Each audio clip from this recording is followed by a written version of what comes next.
আসসালামু আলাইকুম। ৪৫ দিনের ৪৫তম বিসিএস প্রিলিমিনারি প্রস্তুতির ডে 16-এ আপনাদেরকে স্বাগত জানাচ্ছি। সুপ্রিয় শিক্ষার্থী বন্ধুরা, বিসিএস প্রিলিমিনারি পরীক্ষার জন্য আজকে আমরা যে 4টা বিষয় জানব, এর মধ্যে গণিত থেকে আমরা আজকে পড়ার চেষ্টা করব ঘন জ্যামিতি এবং পরিমিতি। আপনারা হয়তো বা অলরেডি জেনে থাকবেন, আমরা বিগত দিনগুলোতে অর্থাৎ বিগত 15 দিনে আমরা বিসিএস প্রিলিমিনারি পরীক্ষার জন্য মোস্ট ইম্পর্ট্যান্ট যে অধ্যায়গুলো অর্থাৎ যে টপিকগুলো থেকে বা যে অধ্যায়গুলো থেকে প্রশ্ন মিসিং হয় না বললেই চলে, আমরা মোস্ট ইম্পর্ট্যান্ট আপনারা প্রশ্ন বিশ্লেষণের ভিডিওগুলো আমাদের চ্যানেলে দেখতে পারেন, তাহলেই বুঝতে পারবেন যে কোন অধ্যায়গুলো থেকে কখনোই প্রশ্ন মিসিং হয় না। আমরা সেই রকম অধ্যায়গুলো মোটামুটি কিন্তু আয়ত্তের মধ্যে নিয়ে আসছি বা সেগুলো পড়া হয়ে গেছে।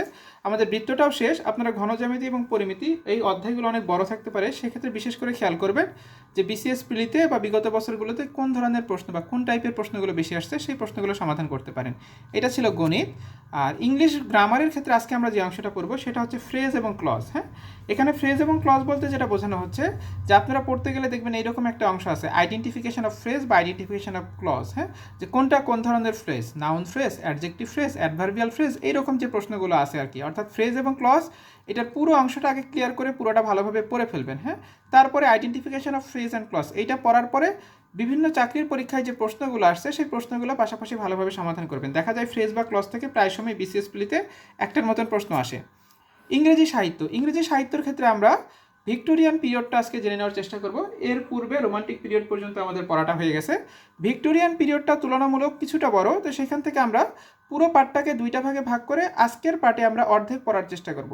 তো শুরুতেই বলে রাখি যে ভিক্টোরিয়ান পিরিয়ডটা আপনারা যখন পড়তে যাবেন দেখবেন যে ভিক্টোরিয়ান পিরিয়ডে অনেক লেখক রয়েছেন, তবে সবগুলো লেখক কিন্তু পরীক্ষার জন্য সমানভাবে গুরুত্বপূর্ণ না। আমরা যদি বিগত বছরের প্রশ্নগুলো অ্যানালাইসিস করি তখন আমরা দেখতে পাই যে ভিক্টোরিয়ান পিরিয়ডের থেকে সবচেয়ে বেশি প্রশ্ন হয় তুলনামূলক দুইজন লেখক থেকে।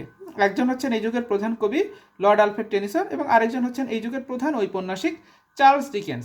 লর্ড আলফ্রেড টেনিসন এবং চার্লস ডিকেন্স এই দুজন লেখক থেকে পরীক্ষায় সবচেয়ে বেশি প্রশ্ন হয়।